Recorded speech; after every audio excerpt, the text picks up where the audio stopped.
Welcome to Proof of PR, your passport to the world of public relations for Bitcoin and Web3. I'm your host, Kelly Weaver, CEO of Melrose PR, a leading provider of communications and PR strategy in our unique industry. Get ready for an inside look into the future of finance, technology, and entrepreneurship from those driving innovation in the space. Join us as we learn how they generate headlines, cut through the noise, and grow their brand awareness through media placements, press mentions, and thought leadership.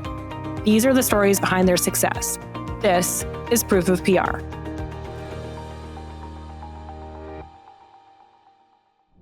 Hey everyone, today I am so excited to be joined by the one and only Dan Eskow, the founder of Uptop Search. Welcome, Dan. Kelly, so good to see you again. I'm happy to be here and really appreciate the opportunity to chop it up on camera. Let's do it. I love it. You always bring the best energy. You are someone I really admire and love working with in the sector, and I'm so excited to dive in. Oh, you stop it. You stop it. I appreciate the kind words, and feeling is definitely mutual. And let's do this. Amazing. So when did you first discover crypto, and when did you start working in the industry? And were you already in Web3 prior to launching Uptop? Yeah, no, good question. I mean, I think my entry point to the space is a bit non-traditional and probably, just kind of different from a lot of other people. For me, I wasn't like reading the Bitcoin white paper in college. I wasn't like part of the Bitcoin bro community. I was kind of a hater, if I'm being completely honest with you. I'm not really like, I don't have a trader mindset, so I wasn't into it for, the asymmetric returns, but two things kind of happened at the same time, which really got me involved very quickly. Prior to getting into crypto, I was running a recruitment agency placing quant traders at high frequency trading shops. So all my candidates, just kept asking me, and we're talking early 2021, right? So middle of the last bull run. So all my candidates kept asking me, hey, like, do you know any crypto funds that are hiring? And I honestly didn't really even know that crypto funds were a thing. And I just by chance got introduced to one, to a crypto fund by one of my clients in TradFi. I had quants on hand. And ironically, at the same time, a buddy of mine who was working in the space for a while just completely randomly invited me out to a networking event. And I later found out that it was around mainnet in 2021. I remember being at this party and everyone kept talking to me like, mainnet. I'm like, dude, I have no idea what mainnet is or what you're talking about, but I was enjoying the vibes. And one thing that really resonated with me very deeply was like all the founders that I was meeting at this event, I felt like they were just doing what they did in Web 2 or TradFi, kind of remixed and updated using Web3 technology and kind of values and mindset. And that is what really hooked me in. That idea that, okay, I can take everything I don't like about recruiting in Web 2 and do it my way here with a community that's going to support and accept original ideas and doing things outside of the box, creative strategies. And for me, that was like life-changing, literally. So it was really the people that drew you in. By far. Absolutely. Yeah, that resonates with me. And I feel similarly at first. Yeah, I mean, look at you. You're doing PR in crypto. So like, there's things I'm sure that you have the freedom to do differently in this space than, you would necessarily have working for a big corporate, Web 2 PR company. So I'm sure you can relate on that. Did you dive right into full Web3 at that moment, or did it take a little while to sort of shift the direction? I did not dive in fully at that moment, and it was a conscious decision. There was a YouTube video that I watched around that time that like really, really inspired how I like ran the early days of my business. And the video essentially was talking about, it's like David and Goliath. How do you take over an industry? How do you defeat the big corporate recruiting monster is how I was looking at this video, right? And the advice that this guy gave was, he's like, you want to basically be ahead of the curve and pick a very small niche that you think people are going to come to eventually and dominate that really, really small niche. And then you like slowly expand out and basically force, the competitors to fight you on your home turf, right? That was the idea of it. And for me, the niche that I chose to start in was incredibly small, which is, like I alluded to earlier, quant traders for crypto hedge funds. Like that, there's not that many recruiters that specialize in quants, period. Now to do quants for crypto funds, there was nobody else doing it. So it was insane how quickly my name got around in that very, very tiny niche. And I got really, really lucky in the sense that I didn't realize this, but at that time, all the VCs were doing market making and quant trading on the side from the venture investments. So that's how I met Framework and got really deep into the space at that point. But that wasn't for at least like 6 to 9 months from starting the business, Well, they say about luck, it's opportunity meets or preparation meets opportunity. So I feel like, yes, perhaps you were lucky, but you were also prepared to capture the opportunity and saw the benefit of laser focusing on a specific subset. And you've gotten really, really, you've dominated the DeFi sector, I would say at this point. So it's very inspiring to watch. And yeah, I mean, it's really I cool was definitely prepared. I was definitely prepared. I was ready. And like, I'll receive that point, but I also say like, I didn't plan. I didn't know that this was going to be my tribe. You know what I mean? I didn't know. I just landed here one day and was like, wow, these people are amazing. This is the community that's going to support me. And this is where I could like really, really like grow, like kind of come into my own right here.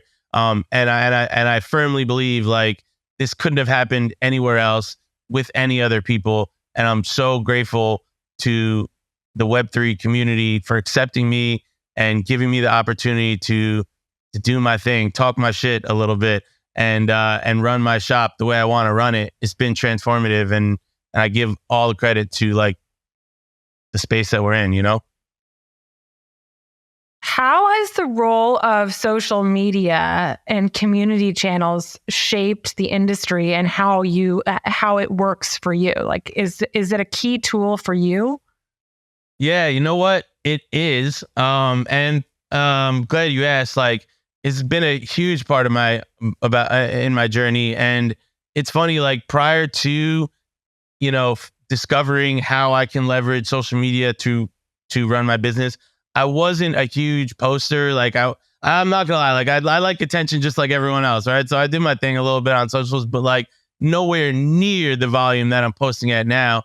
And like, social media is interesting in the perspective of like Web3 and crypto. Like obviously, you have your crypto native platforms that you need to be present on, like Twitter and Discord, which both were very unnatural to me at first and still are a little bit. But, the other thing that's cool about crypto social media is like, for example, LinkedIn, obviously where me as a recruiter spend most of my time, like it's very easy to be kind of polarizing on LinkedIn because it's full of so many people who don't get crypto. So if you're bringing some kind of hot take to the table that may not give you much engagement on Twitter because all the crypto natives are there, on LinkedIn, you're going to get a lot of attention because people are not used to this kind of conversation on this platform. So I'd like to think that, I'm one of the people like polarizing on LinkedIn, bringing this kind of conversation that, like I said, just wasn't really a thing on that platform for a long time. And I guess like to kind of bounce off of what I was saying earlier about the community accepting me and giving me the opportunity, I would say like probably one of the most powerful things that's come from that is that I feel safe and comfortable to be my authentic self because I know I have the support of the crypto community. So therefore, I can go on LinkedIn and maybe piss some people off by saying some controversial things. But this is my true belief. This is this is what I really feel. And that authenticity is going to resonate with the audience that I want to speak to.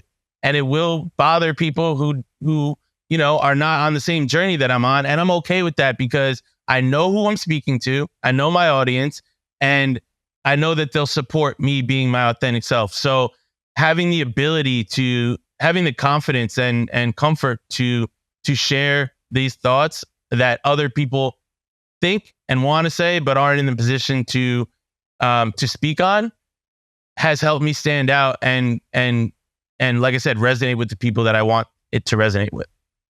That's interesting that you take sort of a contrarian approach to LinkedIn, because I would imagine as a recruiter in general, LinkedIn is like the gold mine, right? I mean, that's where all the talent lives and is looking.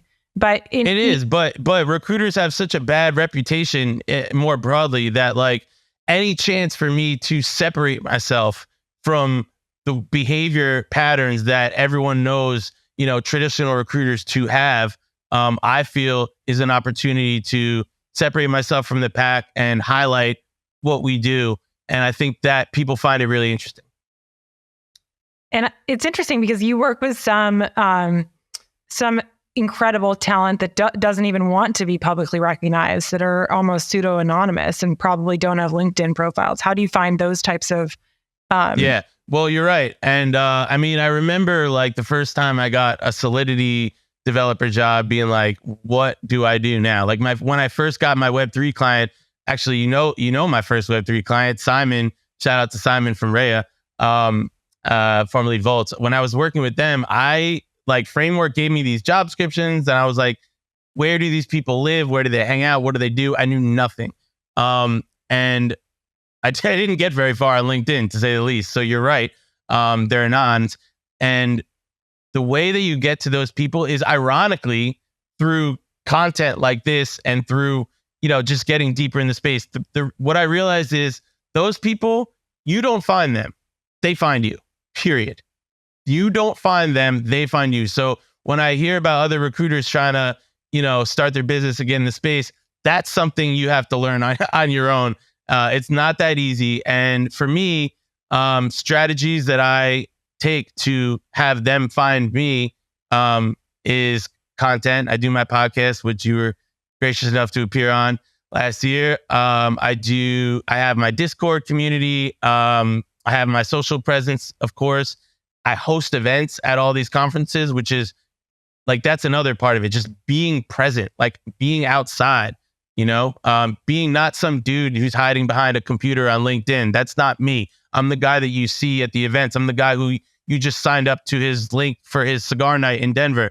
I'm a real person. And that's how you find these people. You're not going to have any success in the traditional methods of, pitching and all that kind of stuff. It's not going to happen. So you mentioned a couple of clients of yours, and I'm curious that the Framework Ventures, shout out to Framework. Big shout out to Framework. Rhea, Simon, are the sort of projects in this sector, those are your clients, and then you basically, and how do they find you? Like, how does that whole thing work? I know you talked about how the talent finds you. Yeah. Is it the same? No, good question. Yeah. At this point, I've been here for 2.5 years and the work speaks for itself, honestly. And I'm really, really proud of the work we've done. So I have a really strict rule with my team. And we do not do any outbound BD to get new clients. I believe that the best BD is just being really good at your job and creating relationships. So the way we get new clients is, yeah, just be good. All relationships. Just be good at what you do, and tell them to tell a friend. That's it. But yeah, so we're lucky. I can't show enough love and gratitude for Framework for being the first VC to give me a shot and introduce me to their portfolio companies. But now we also have, can't thank Framework enough. But now we work with other VCs like we have Polychain, Block Tower, Coin Fund, and a few others, and they recommend us in their welcome package when new portfolio companies onboard. So that's a pretty nice promo. We also are like, you and me are in a lot of group chats together where people just say, hey, like, where can I find this? And then someone Well, I like to say you can't say hiring 3 times without someone telling you got to talk to up top. That's the fact. All you have to say is hire, not even finish the word. And someone's going to say you need to talk to Dan. Someone at Melrose has already recommended up top. Facts. And I'm very grateful and I appreciate it. No, you do a great job and you have an amazing team. What are some of the challenges that you face when working with a client? Yeah, I was thinking about that earlier today, and I think really there's really one big thing. The only challenges I have with client is when they don't have the right mindset. Well, actually, let me back up. When I first got into crypto, of course, I was like, oh, it would be so great to have Coinbase as a client or Binance or whatever. And I remember, probably no disrespect, Coinbase, Binance, whatever, but I don't work in big organizations where process is going to be, get in the way of doing good business. So anyway, I work with startups where I typically have like a direct line to the decision maker. So that's important. But I would say challenges I face with a client is when they think that hiring is a waste of their time rather than an investment of their time. So when a founder is like, hey, I don't have time to deal with this. Can you talk to the executive assistant and book interviews and we'll get back to you and we'll do that. And it's like everything that you're doing, all your behaviors are suggesting that you're doing everything you can to outsource things so you can spend the least amount of time. When I sense that, I reciprocate with spending a very little amount of time trying to help you, And so, like I said, like hiring is an investment of your time, not a waste of your time. And also like you can't like turn it into an algorithm. Like I don't like when clients are like, okay, I have these 12 boxes that need to be checked in order for me to take an intro call with the candidate. The best client relationships I have are those where there's a high level of trust between me and the founder. My time is important. Your time is important. If I'm sending you a candidate that I put my stamp on, trust me, they're worth a conversation. That's all I'm saying. And when I get that trust, it helps me become better and better at zoning in on exactly what they need. And the, time to get this deal done will just get shorter and shorter going forward. Yeah, that makes sense because it's not something that they can just say, you go run with it. You need that relationship. I mean, the same goes for us. It's like, we need that buy-in that, we're going to work well together on an ongoing basis. Exactly. Can you talk about the approach to the hiring process? What does that strategy look like? Yeah, I think, this is where I have my strongest differentiator, I would say, from other recruiting agencies. And I would say like, most companies, what they do is they're pitching individual jobs on behalf of individual clients to individual candidates, right? And what we do is quite the opposite. And I like to think about it like a sports agent, right? So the idea is, all of our clients really, hire for the same 5 to 10 categories of skill set. So instead of recruiting on an individual basis, we sign the top talent in each category and allow them to try out for the teams they want to play for, like a sports agent, right? You sign the best quarterback coming out of college and he tries out for every NFL team. That's how that works. So I think when the recruiter is more aligned with the talent rather than the client, it's much less friction in the process. It's easier to close deals when it comes down to the end because they're usually interested. And I think, it may feel, unnatural to the recruiter to not be acting as an agent on behalf of the client. But in actuality, the clients appreciate that you do a good job representing the talent in the way they want to be represented, because at the end of the day, like this has to be a mutual good fit. So yeah, if we're just kind of forcing, two people to come together for the sake of the commission, that usually ends up blowing up in your face. So anyway, that's how I think about the hiring process. And I would say the other thing to consider is like when I onboard a new client, there's literally only 2 things that matter to me besides they have money and they'll pay my fee. The 2 things that are the 2 kind of criteria that I have for evaluating a new client is like, 1, are my candidates going to be interested in this project? And number two, is this client going to provide a good interview experience for my candidates, regardless if they get hired or not? Because guess what? I'm still going to work with that candidate, guy or girl. That relationship stays with me.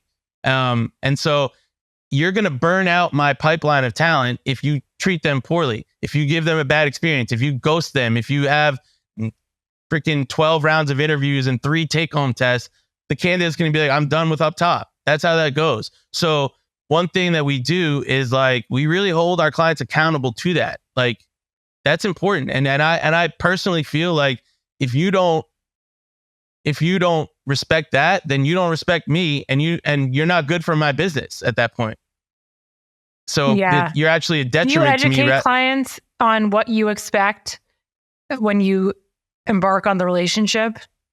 Absolutely. Always. Very much so. Very upfront. I've learned how to do that over the last couple of years, and I've learned how important it is. I've learned that lesson too many times. So yeah, it's really important to set upfront expectations, and let them know, we'll be here for you later down the line if this doesn't work out, but this is what we need to be successful at our job, and we don't fail. So we're either going to do this the right way or we're not going to do it.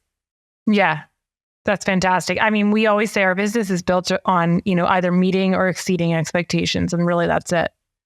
So making sure going into the engagement that the expectations are realistic and attainable is sometimes half the battle, interestingly enough. And, I'm sure you could appreciate this too. In the beginning, for anyone out there who's trying to start some kind of agency business, whether it's PR or recruiting, obviously, it's a luxury now that you and I have mature businesses where we can be selective, and I get that in the beginning, you kind of have to put up with some things that you wouldn't want to. And that's fine. There's a time and a place for that, and that's how you learn what are the really important expectations. What are the non-negotiables? You know what I mean? You have to know what are your non-negotiables. And there's always flexibility for certain situations, but yeah. Totally. Well, you've had some sort of meteoric growth over the past few years. You mentioned you just kind of dipped your toe in Web3 in 2021, which was not honestly that long ago. How have you grown up top to be sort of a leader in the DeFi sector? How has that, what are your tips and tricks for this growth? Well, honestly, first and foremost, have to show some respect to my team, particularly Marty, my co-founder, has been with me pretty much day one. And we have about 6 others on board with us at this point now. And, I'll say this, that every successful hire I've had has come to me. They've been inbound people that have been drawn to the Up Top business based on what they see us doing, which means they're paying attention to the space.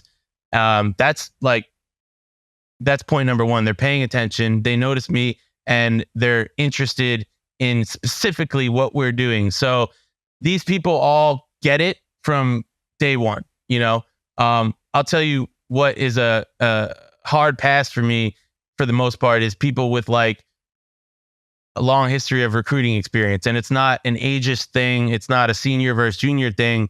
It's working. I like to work with a blank canvas. And I like to say my 2 criteria that I need for a recruiter with Up Top to be successful is, number 1, they need to be passionate about the space. And number 2, they just need to love people and love helping people.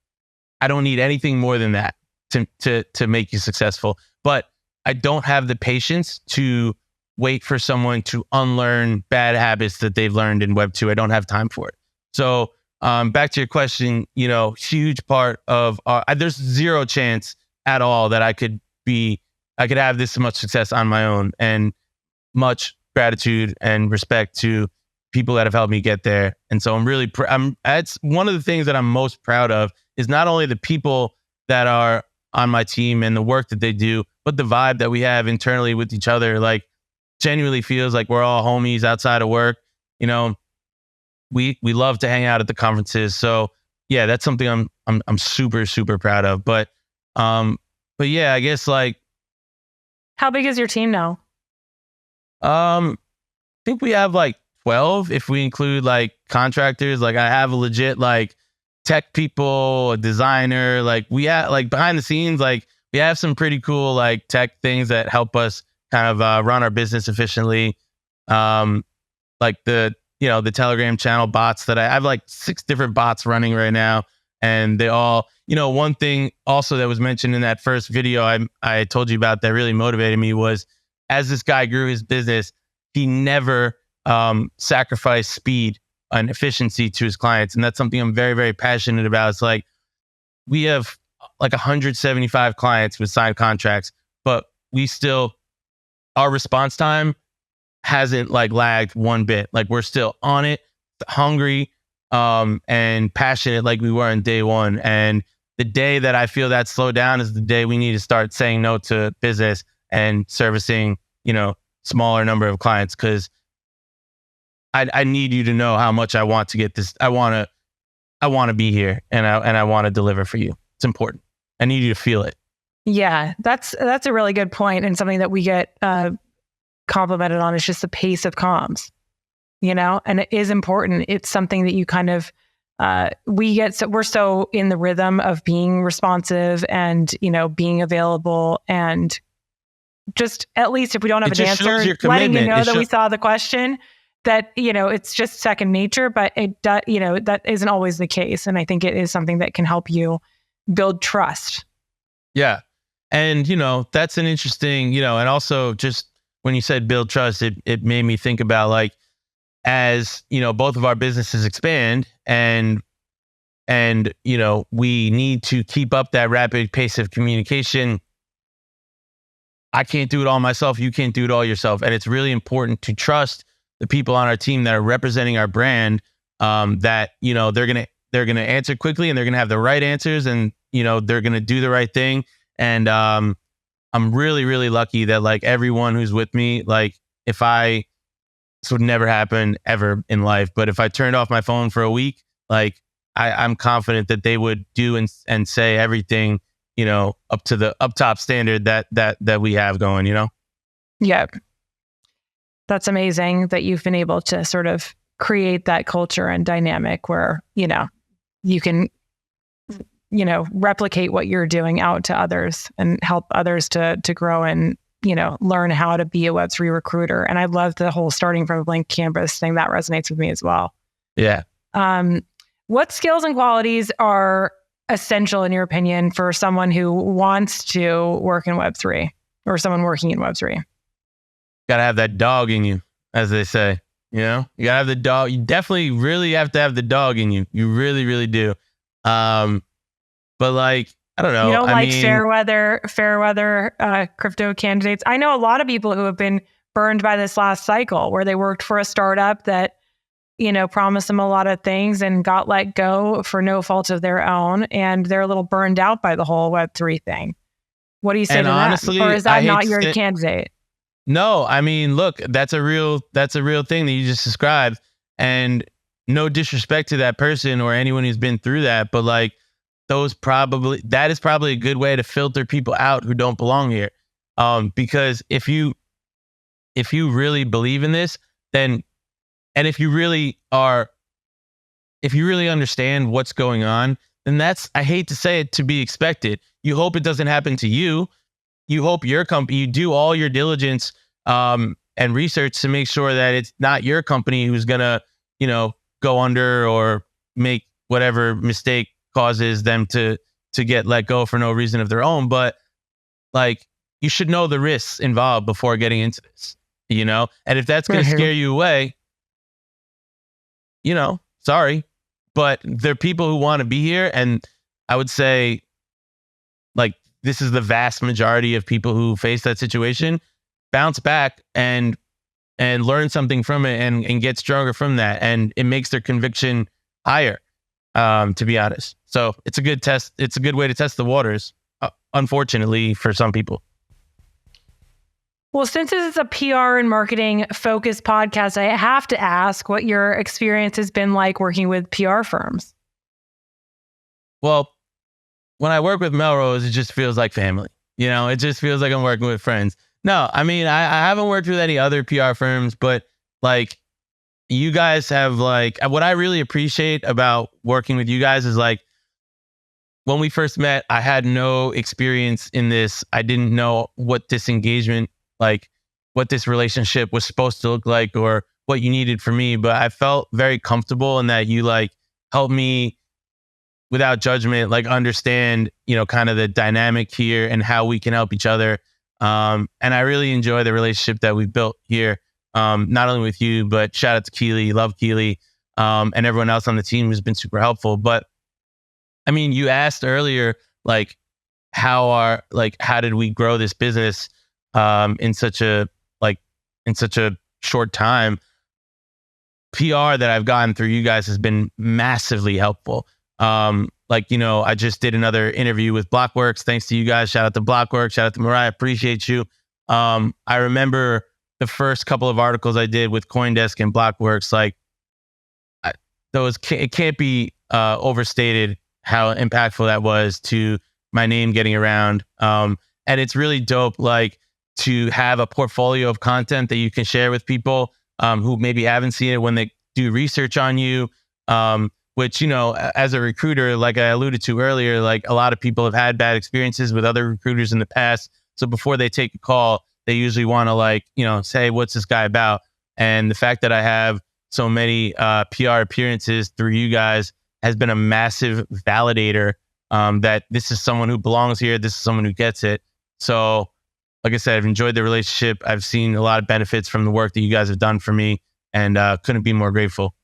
That's fantastic. Love to hear it. Thank you for the shout out and for the validation.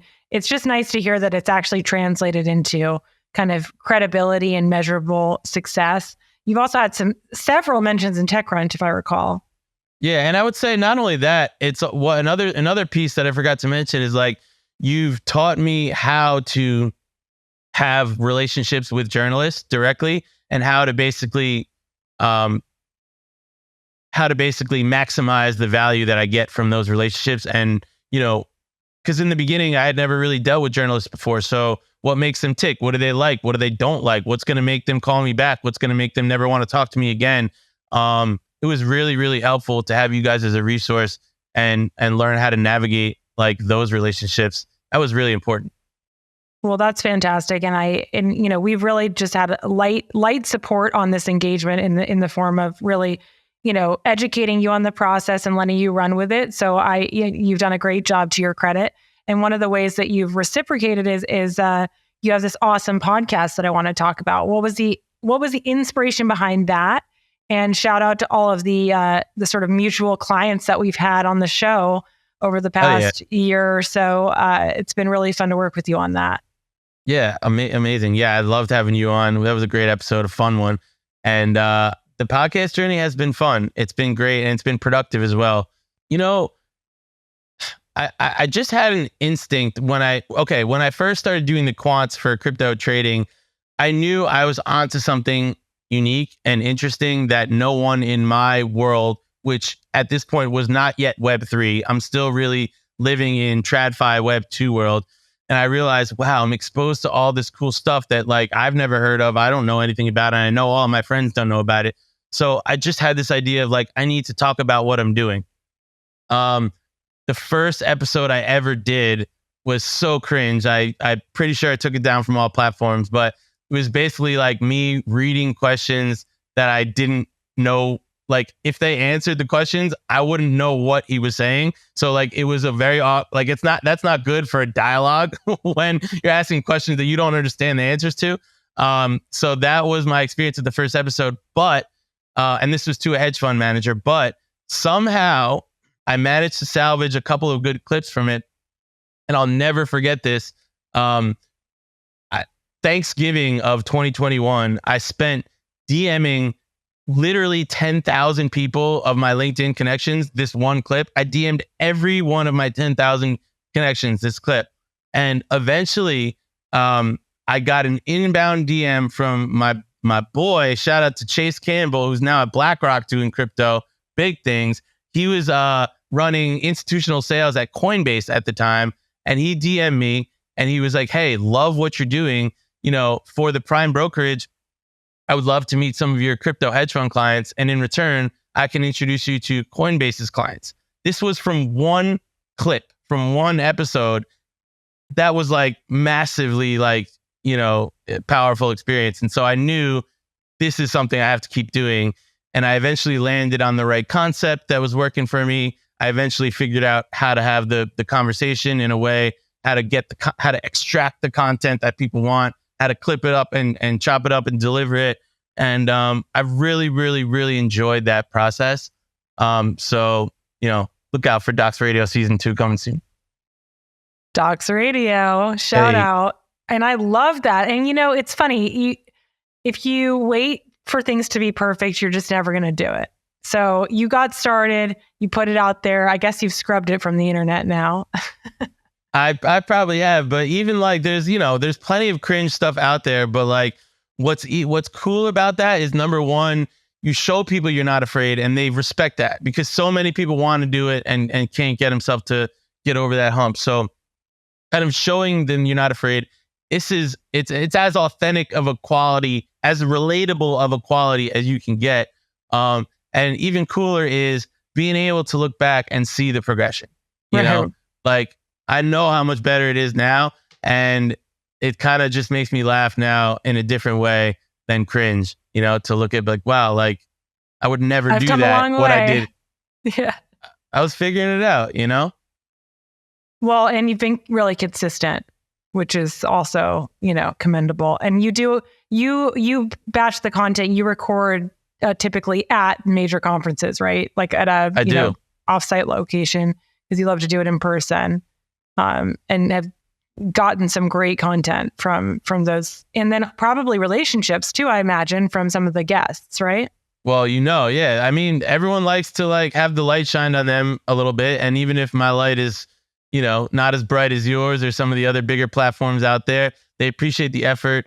And, to the earlier point in PR about, having that portfolio of content that people can look at when they research you.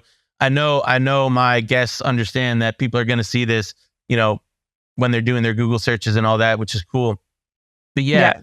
There's a special relationship that kind of forms once it transforms our relationship from this transactional recruiting thing to well, now we've done other things together and that we can talk about, Yeah.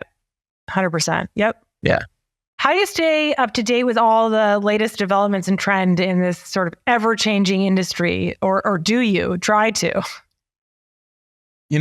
I try not to as hard as I can, but they somehow sink in no matter what, because I talk to literally I have 9 to 15 calls every day with crypto people. So, in between the 20 minutes of, substance of what we're here to talk about, there's always 5 minutes on each side of just banter about what's going on. And, I'm not the most, knowledgeable or technical or, I don't have the most original ideas of where the space is going and all that kind of stuff. But after hearing 15 people every day tell me what they think, I eventually get a pretty good idea of what's going on here. So it's helped me a lot navigate through conversations with my clients. And, I like to say, I don't need to know what you know. I don't need to know how to do your job. I need to know how to do my job very, very well. So if I ever get into a situation where I'm being grilled on my crypto knowledge, I just say, dog, that's for you. You know what I mean? Let me do what I do. That's it, and I figure out a way to get it done. Dog. Seriously, bro, what are we doing here? I really would say some shit like that. You know me. I know. I do. I really would. I love that, because you're your authentic self. That's Dan. That's you. They know what to expect. They know what to expect. And and you are good at your job. That's all that matters. They could love me, hate me, or be just disgusted by me. But if my talent is good and I get the job done, then, it's all worth it. So thankfully, I've been able to do my job well. And so people put up with me because of that. So what are your thoughts on like, where are we in this trajectory? I mean, we go through all these market cycles. You have so many conversations. I'm curious, if you have a read on where things are at right now and the sort of track to so-called mass adoption, or, are we a long time away from that in your opinion, or are things heating up this year? What's Dan's take based on the convos? Dog, I know how to do my job. All right, let me do my job. You find someone else to give you the macro view of crypto, what's happening today. No, I mean, what I can tell you, and the funny thing is, I'm glad you asked that, because this is actually really important. Like, I do think, like, and this is advice, I'll do a quick segue. This is advice to anyone who's like going to their first conference, who maybe is not super familiar with the space, and like, like you need to be prepared, you need to know what people want to hear from you. Based on, like, for example, like when I go out, people ask me, how's the market? How's the market? How's the market? I have to have an answer to that, right? And my answer to that right now for ETH Denver, coincides with how I would answer your question, like, what's going on in the market? What can we expect? I'll say this, like, it's becoming very, very obvious what are the 3 to 5 narratives that are exciting people and driving this next cycle. And, in the last year and a half, it was tough because there was all these new projects popping up, but like no one could get excited about these projects because they didn't know what was going to win, in 2024, 2025. And now it seems like, we've identified real world assets is obviously a huge thing for a huge thing. And we also have like DePIN is a big narrative right now. I'm seeing a lot of these like centralized/decentralized exchanges like Rhea, shout out to Simon, and Cube Exchange, shout out to Lynn from Cube, my girl. There's a lot of these kind of projects that are popping up. Also, I know you'll love this. Like, there's a lot of Bitcoin DeFi happening right now. Like, that doesn't seem to be going away. Shout out to Lorenzo Protocol, Omega, I know they're one of yours. CoreDAO. There's a bunch. I think there's one or two that I have that I'm missing, but it feels like an arms race. It feels like an arms race for Bitcoin DeFi, honestly. Bitcoin DeFi is happening. It's happening for sure. So that's exciting. Yeah. So these are the narratives and trends that I see picking up momentum for this next cycle, and don't look like they're slowing down at all. Are there any key differentiators that you feel that UpTop has that sort of separate you from traditional recruiters? Yeah, you know what? There are a few. I think I've developed these really strong operating principles that, I lean on to, like I said earlier, separate me from other people, doing this kind of business. And one of those, which I think is very impactful to the community, is that it's a really strong core value of mine that we share openly information when a lot of other people, keep that private, such as like, okay, you're hiring for a business development role. Who's the client? How much does it pay? Like, this is kind of stuff that like people do this, let's go back and forth with these one-off messages here and there and exchange information. And what I like to do, and so for me, when I share information about my clients openly, it's a very calculated bet that, yes, do I know that there's other recruiters taking my information, using it as leads, going directly to my clients, trying to poach them? Do I know that there's candidates out there, going around my back and saying, ooh, Dan has a role open with Grass. Let me reach out to the founder of Grass. Yes, I know that's happening. But what I'm betting on is that I only work with smart people. You're not going to get hired at any of my clients if you're not smart. And if you're smart, you'll see the value in working with me based on my relationships than working against me. So for that reason, I've found that the ones that go around my back are usually the ones that are not going to make it. And the other agencies that are farming leads from my posts and stuff like that, you can't keep up with me, and I'm not tripping. Like, you good luck, shoot your shot. I don't want to be exclusive. Because if I'm the only recruiter that's supporting this client, then it's like I work for that client. I want to work for me. So I want my clients to have other recruiters. Y'all can go farm my leads. I'm not scared of you coming after my business. And I think really that rolls up into a greater concept that I really apply to a lot of aspects of my business, which is abundance versus scarcity. And I always think about this. I probably ranted about this on our podcast that we did in Consensus last year, but like, I never want to signal that I am protecting something, protecting my piece of the pie. No, I'm confident that our business is doing well. It's going to continue to do well. So I operate from a place of abundance. I don't need every deal. I don't need every client. I don't need every candidate, but I need to have my brand be understood in the market as one who shares information, contributes, and gives value, rather than one who holds it in tightly and is protective of it. You know what I mean? Now you're speaking my language. The whole abundance mindset is so important. There is so much work to go around. There is so much, I just love to operate on this positive wavelength and frequency because and not being protective of that and just trusting that that will attract the right people, the right opportunities. It always does, doesn't it? As opposed to like dwelling in negative or comparison or any of that. So I completely agree. Focus on giving. Like you focus, yes. Like in this with this specific example, I'm focusing on giving information that I know people want. I hate to sound corny, the universe will repay you for this. Yes. Yeah. It always does. And it's very much in line with the ethos of Web3, of open source technology. Exactly. And I like to think that, that's a good point. And it is really a conscious decision for me to have my operating principle. It's actually not a conscious decision. It's a coincidence. It's the best coincidence ever that my own operating principles naturally tend to align very well with the operating principles that drive, the space. Just taking it back to the first question you asked me, how did I get interested in the space? Meeting people who had that same, innate quality of taking what I did in the past life, remixing it with Web3 and blockchain ideology and technology, and doing it the logical way in Web3. That's like a subconscious way. We don't have that conversation, me and my clients. We don't say that out loud, but you can feel it in the way that we operate. You can just tell. And that's kind of like the quality. I mean, to tie this whole conversation up together, what's the quality that people need to have in Web3? They need to operate on the same principles that everyone else here operates on. Mm-hmm. That's it. Everything else will fall into place, Yeah, love that. Glad we did this.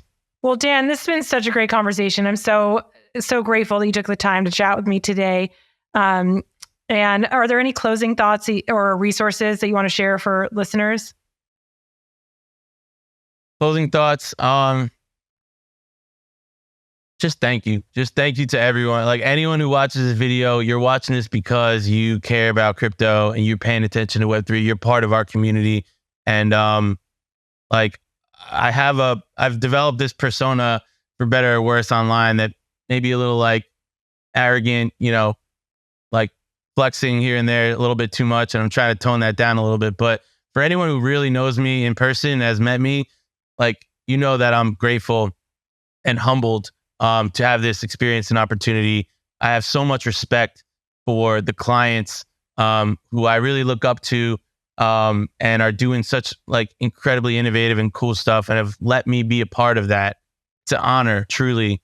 And the clients who trust me, the candidates who trust me to give them guidance and advice, I really love that they come to me, as a trusted advisor and not just, a transactional recruiter. And I'm just very grateful that they opened up to having that relationship with me.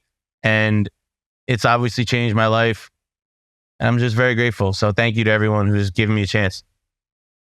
That's amazing. And I will say, Dan, you are an incredible resource. You and your team are always willing to hop on the phone with anyone who's either looking to enter Web3 as a candidate or maybe recently or is looking to make a pivot. You're always happy to have those types of conversations, which is just, I feel like that's you giving back to this community and giving everybody a chance, which, I really appreciate about how you run your business as well. Thank you, Kelly. Thank you. I'm grateful and appreciate the love and the opportunity here. Awesome. Well, everyone go check out Docs Radio. We'll drop all the links. And thank you again, Dan. Thank you. Salute. Stay up. Thanks for tuning in to Proof of PR. This episode was brought to you by Melrose PR, a leading provider of communications and PR strategy for Bitcoin and Web3 innovators. If you enjoyed this episode, be sure to subscribe, rate, and review us wherever you listen today. To stay up to date on upcoming guests and news, visit proofofpr.com or follow us on Twitter at proofofpr. Until next time, keep learning, innovating, and hodling.